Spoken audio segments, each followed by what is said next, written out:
Hello, everyone. This is Matthew with iPlanGroup, and this is podcast number 2. Today, we have a very exciting guest on. This is Mark Fixler from JAG Enterprises. Mark is a rehab lender, mainly focusing on real estate lending, and he is also in the Cleveland area like we are. So he's a wealth of knowledge. He's got a ton of experience in real estate and real estate lending. So we just wanted to bring him on today, do an interview with him, pick his brain and get some really good information, and then we'll tie that into how that fits into self-directed IRAs in the end. Mark, welcome on the call. Thank you, Matt, and nice to hear from you. I just wanted to start, if you could give everyone here on the podcast just a little background on you, like where are you from, where'd you grow up, go to high school, all that good stuff. Well, I was born and raised in Cleveland, Ohio. I grew up in Cleveland Heights and have been concentrating in the real estate business since 2008, since the downturn, if you will, of the market, and basically lend funds to investors or borrowers, if you will, who want to buy rehabs. And to date, we've done over 1,000 deals. Wow, that's a ton. How did you get into the lending business? So somebody contacted me probably back in 2007, actually, and asked me to invest in a transaction in Akron. And I liked the house, so I did it. He repaid the loan after it sold. He asked me to do it again, and I said, sure. And next thing I know, I have a friend. Could you talk to him? And one thing led to another, and this has strictly been word of mouth. And we've done a lot of transactions, as I mentioned, in Northeast Ohio, just based on word of mouth. So it just kind of grew organically, it sounds like. It did. So for those not familiar, can you explain to us what exactly is a business-to-business rehab loan? Sure. So a business-to-business rehab loan, it works as follows. We generally will lend 60% after repair value, or ARV, or loan to value, to someone who wants to buy a home, fix it up, and then resell it. Now, one might ask, well, why can't they go to a bank? Well, after the downturn in the real estate market and the economic market, if you will, banks really have gotten extremely reluctant on doing investment properties. So we lend the funds, and then we have sometimes co-funders, if you will, like someone who will partner with us to do a transaction. And so what ends up happening here is that they'll have the capital necessary to purchase, rehab, and then, of course, we'll get paid back on the sale. And it works very well. It's just like having a regular mortgage on a bank, but we do not do consumer transactions. This is strictly business to business. This is for profit. And there's a big difference between the two. Like, we would never engage in someone who wanted to purchase a house, live there, and go on from there. That's not what we do. Right. So is your main focus just on like single family residence, or do you lend at other projects as well? So we have done single, of course, most of which, but we also have done like 4-suiters, 8-suiters, 2-family homes. So we do have those kinds of funds available for those types of projects as well. So it sounds like if it makes sense, and you approve it, you'll do it, right? Exactly. As long as we look at the property, we look at the person who is going to be borrowing the money, or the entity rather that's going to be borrowing the money, and then we'll make a best calculated decision as we can. Excellent. So, I know I've run across other, rehab lenders out there at some of the real estate meetings, and I've heard a lot of good things about JAG, and that says a lot about your name, out there in the industry. What would you say makes JAG Enterprises different than the other lending companies out there? Well, we have a couple things going for us. Number one, our fee structure is less than many of our competitors.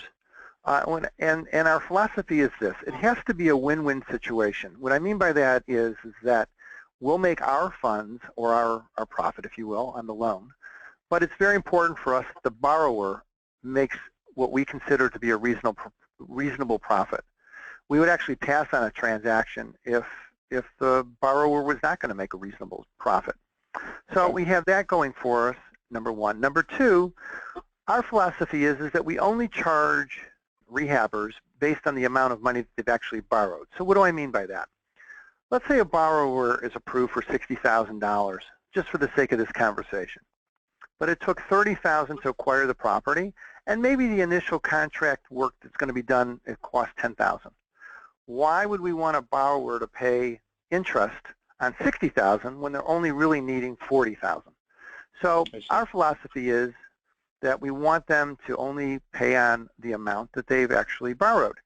Again, saving them profit at the very end. And that's the important thing. We want all of our borrowers to be as successful as possible. So our philosophy is as user-friendly, if you will, as possible. Okay, so now that sounds pretty unique. I'm pretty sure I've seen a lot of other deals where if you borrow 100, you're paying, the full percentage on the 100 every month, whether you draw it or not. So that sounds like you do it unique in that sense. Well, I think it is a little unique because of, as I said, our philosophy is that we want this to be a win-win, and many of our borrowers, which we have quite a few of, come back for repeat transactions on a regular basis. And, once you're familiar with our system, it's a winning system. Great. So now, obviously this is a business that you run. Can you give us a little background on how do you systemize it? I know you said you've done over 1,000 loans. That's an immense book of business. How do you systemize it all and keep it running smooth? So the first steps that we look at is this. We look at if it's a first-time borrower, we're going to ask them to submit their credit history. We'll ask them to pull the most credit report available. And then we'll look at the property. So they'll give us an address, tell us how much they're going to be paying for the house, and then we ask for what they're going to be doing to the house. And they have to give us a detailed listing of, are they buying windows, are they going to do roof, so on and so forth. And then what that cost is going to be. Then lastly, they have to submit to us what they think the cost of the house will, or what the price of the house will be when they're ready to sell it.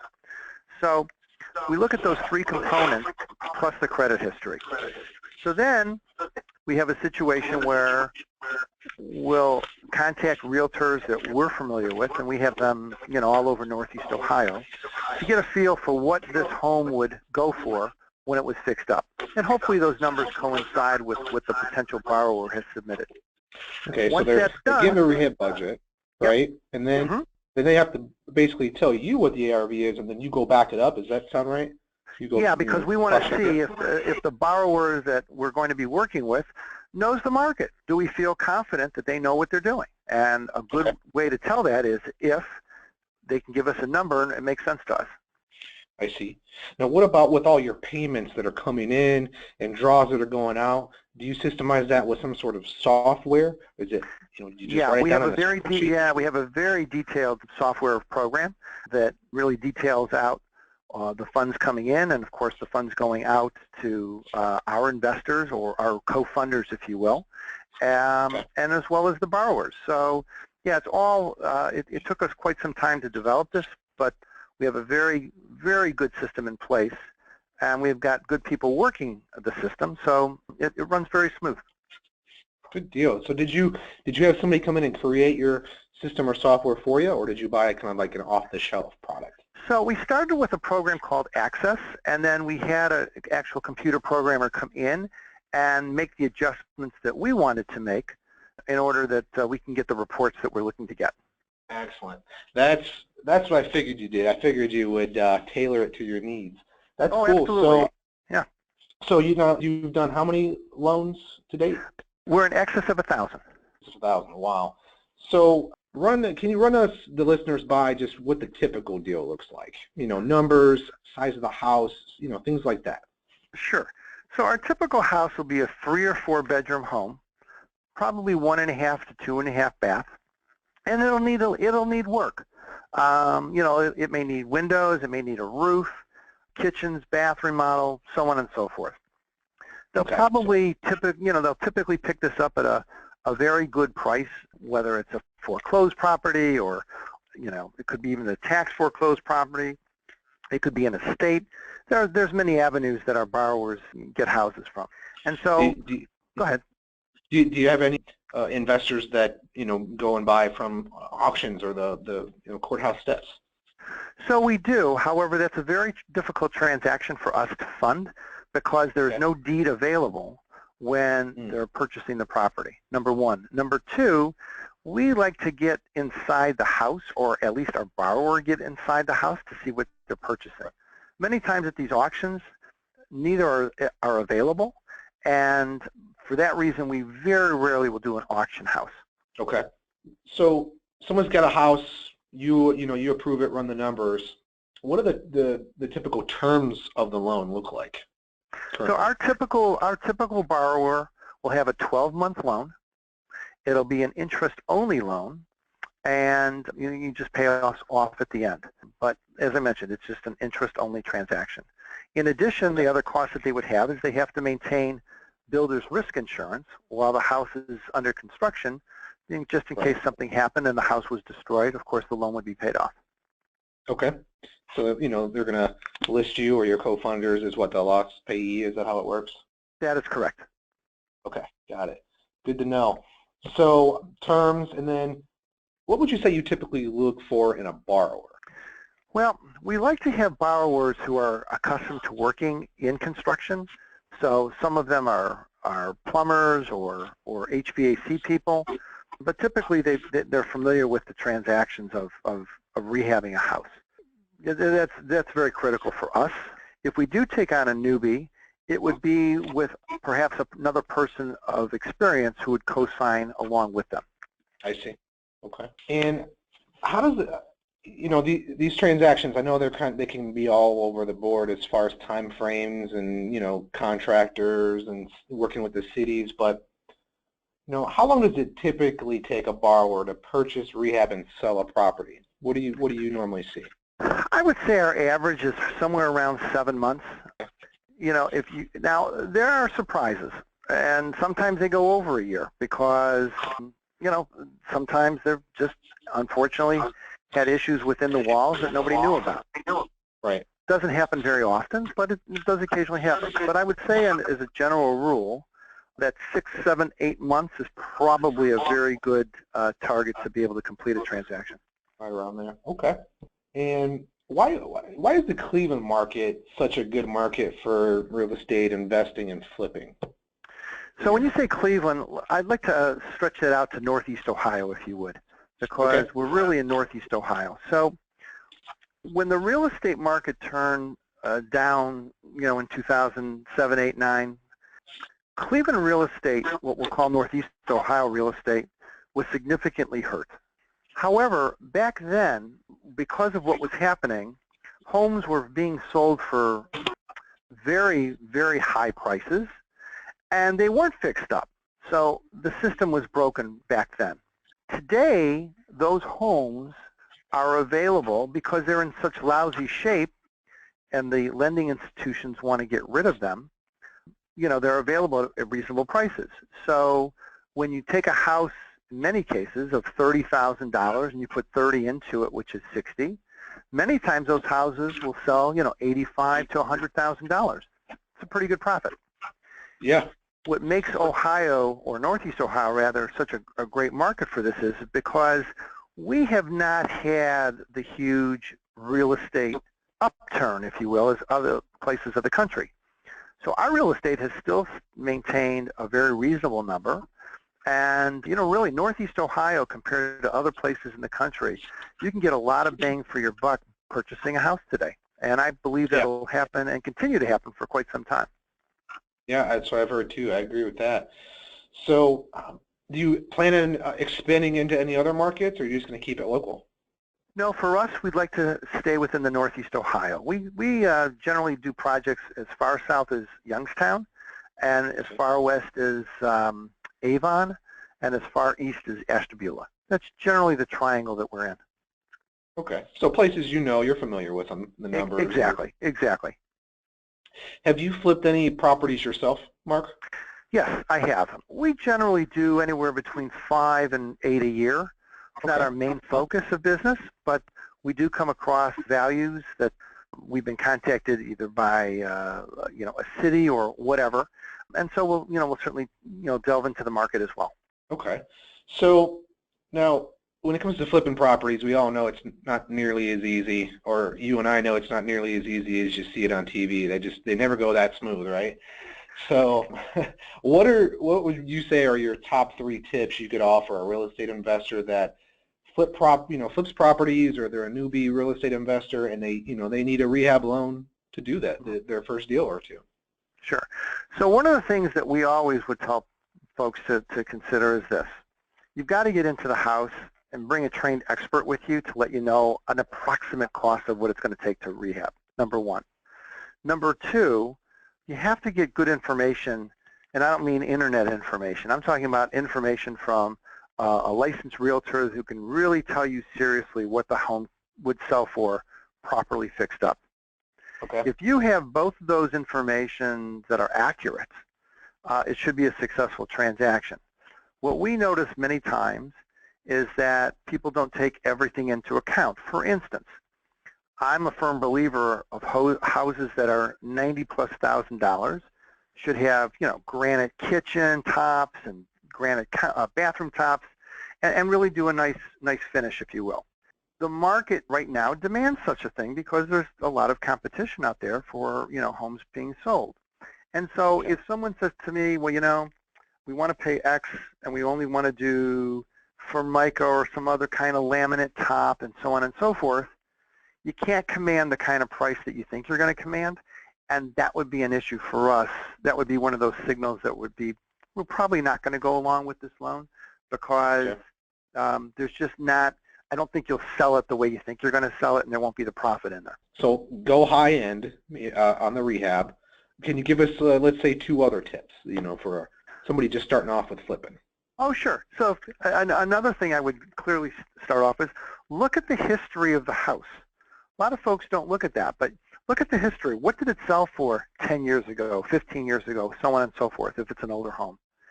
In addition, if there are homes available on that same street or on the next street, pull up the pictures or go see the homes yourself. See what your competition is going to be like. This will really give you a true tale sign of what you think the home can sell for. Now, the way you make money is always in the buy of the home, okay? And so you've got to buy it right from the get-go. So again, homes that are in the area, I generally like to use a quarter mile. See what some of these homes have been purchased for, especially ones that have not been rehabbed. So for instance, if someone's asking for $45,000, but you know of 2 homes that just sold around the corner or down the street for 30, whoever the seller is asking too much money.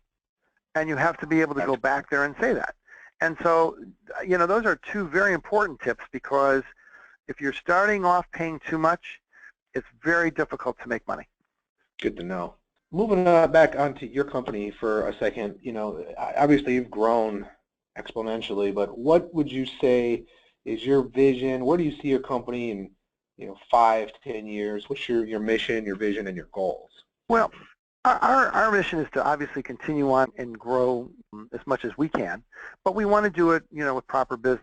I have a son who just graduated from Notre Dame College, has a business degree, and I brought him into the company, and we want to be able to grow and do it the same way that we've gotten to this point, just making good decisions and working with good people. We'll get as large as the market will allow us to get in terms of our Northeast Ohio philosophy, but we really feel comfortable just staying with that. We're not looking to go outside of that at this point. Okay, makes sense. What drives you to succeed, Mark? You know what? I love what I do. Yeah. I don't look at the money. I look at, my gosh, you take these old homes, and I see so much beautiful work and how these homes come out. And so it's actually a triple win.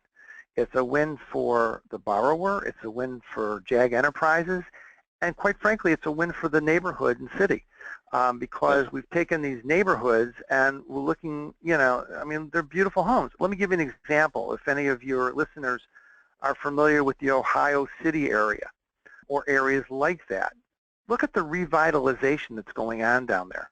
I mean, people are taking these older homes that have been abandoned or whatever the case may be, they're rehabbing them, and they're absolutely gorgeous. So much so that there's companies coming in there now building new construction.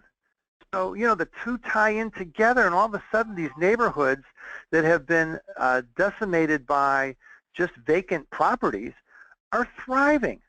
And so that's one of the things that I just love about this business, is being able to see all these things transpire.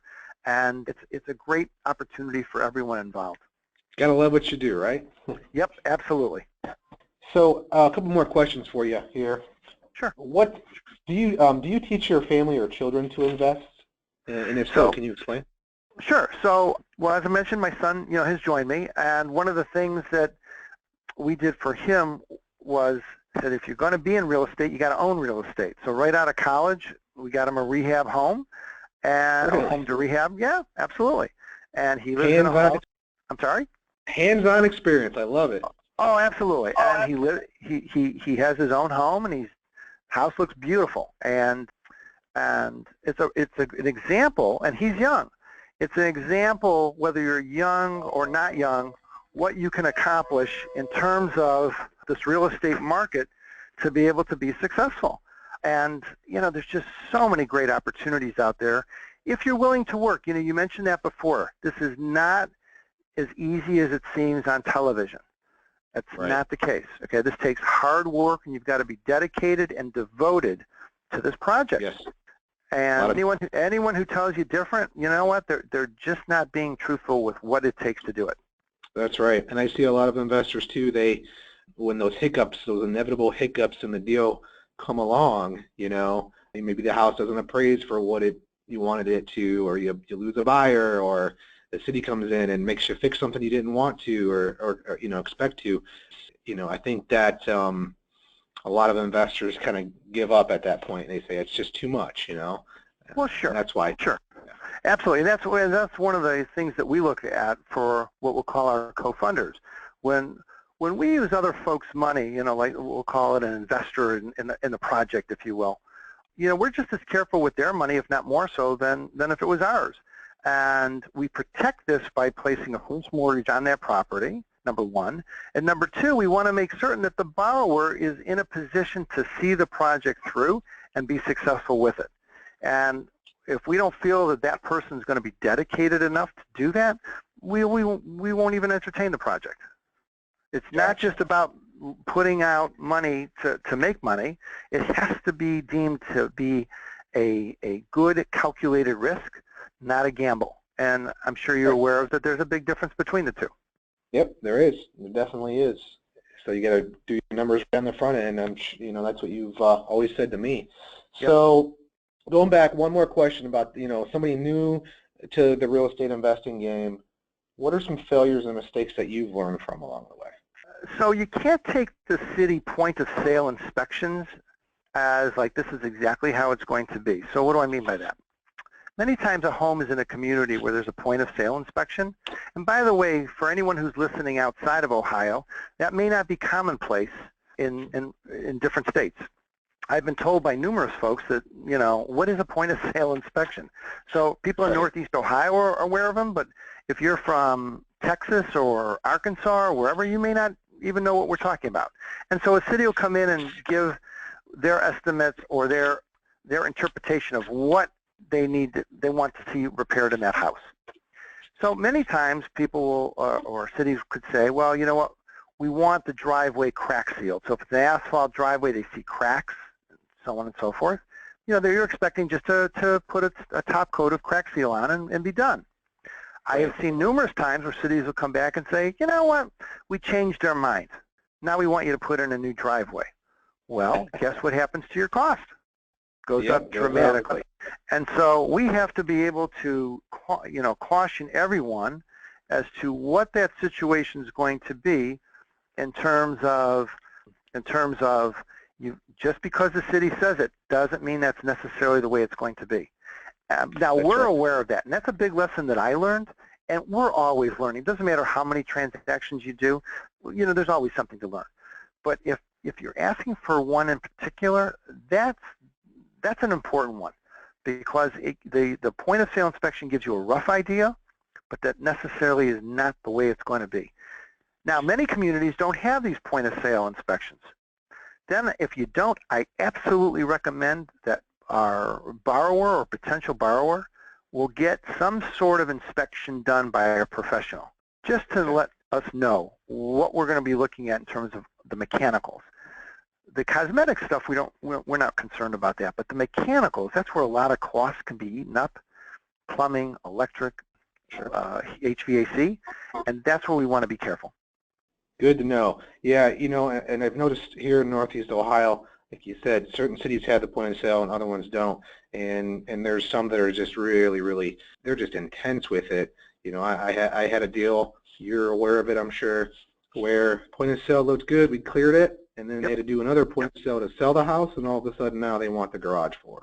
Well, of course, And that, and this just adds a lot of cost to yeah. what you thought was going to be the case. Exactly. You live and learn, but that's a really good one, Mark, because if people know there's a point of sale, and maybe they even want to add a little bit extra into that budget in case something comes up later on down the road, a little Absolutely. buffer. So this is really good information. We always love having you on. You're a wealth of knowledge. One thing I like to do towards the end of these calls is just kind of tie it in, tie in what the guest does with self-directed IRAs. And we have a lot of clients. The majority of our clients are real estate investors. So they're either going out and buying rentals or they're doing the flips themselves. But there's also a portion that do lending. They just privately lend out of their IRA to the other flippers and investors. So they take more of a passive role. They do a note and a mortgage out of their IRA. That's their investment. It's secured by the mortgage on the property. And then they get a return back to their IRA, either tax-free or tax-deferred, depending on what type of account it is.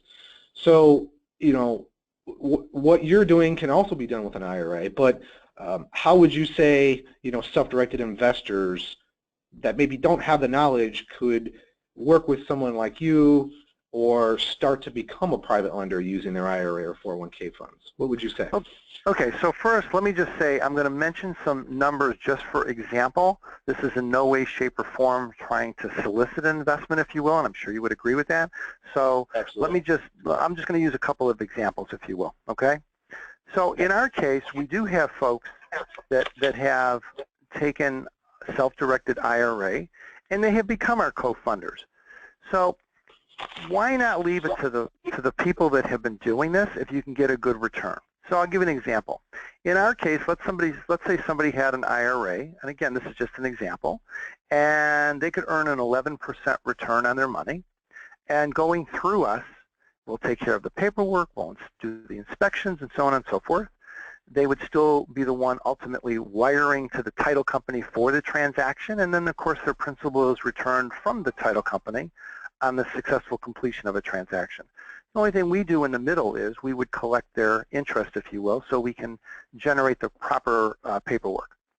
Having said that, I've seen so many times where people have done, whether it's self-directed IRAs or not self-directed IRAs, that they think, you know what, I can go do this on my own. And so many times people will call me and say, okay, so I did this, it's not working out well, can you help me? And first of all, if I can't help, of course, I'm more than happy to help. But in the meantime, so many times people will tell me, well, I did this deal at 10% and I'm on my own and so on and so forth, and it's just not working. Well, why go through that when a company like mine, could, again, I'll give you the example of 11%, and then you don't really have to do anything. You're truly passive. Okay. That's number one. Number two, if somebody does want to do this on their own, they've got to go through an attorney of knowledge. I mean, our lawyer who does our transactions is extremely knowledgeable in real estate. That's his specialty. And it's taken us years to really develop our paperwork the way we are. Now, Matt, I know you've seen some of our transactions, and you know the paperwork's always the same. So, we've got a system. Right. Point being is that if someone wants to do this on their own, then they've got to seek out an attorney that really knows what they're doing to make sure they're properly protected, whether it's an IRA or not. And can you explain to the listeners what that is? I mean, what is that? Can you explain like the note and the mortgage and what's the vehicle from getting from point A to point B to being a lender on that transaction? Sure. So a note and mortgage is critical, but let's talk about the mortgage first. The mortgage is basically the same kind of mortgage you would get from a bank, and it's stating that XYZ company is borrowing a certain amount of money, and a first mortgage is going to be placed onto that home, if you will. Secondly, we want a note, and so in our case, our notes, our borrowers not only are signing as a company, but they're also guaranteeing it on a personal level. So we are making certain that one way or another, we're covering our bases as best as possible. Number 3, and this is very important, we are on a draw system. What does that mean? So in other words, remember the example I gave you if somebody wanted $60,000 but they only needed $40,000 up front? Right. Well, we go out and we inspect the property, and we continue to inspect the property as we're dishing out the funds. If you're truly passive, do you have the time to do that? And if you're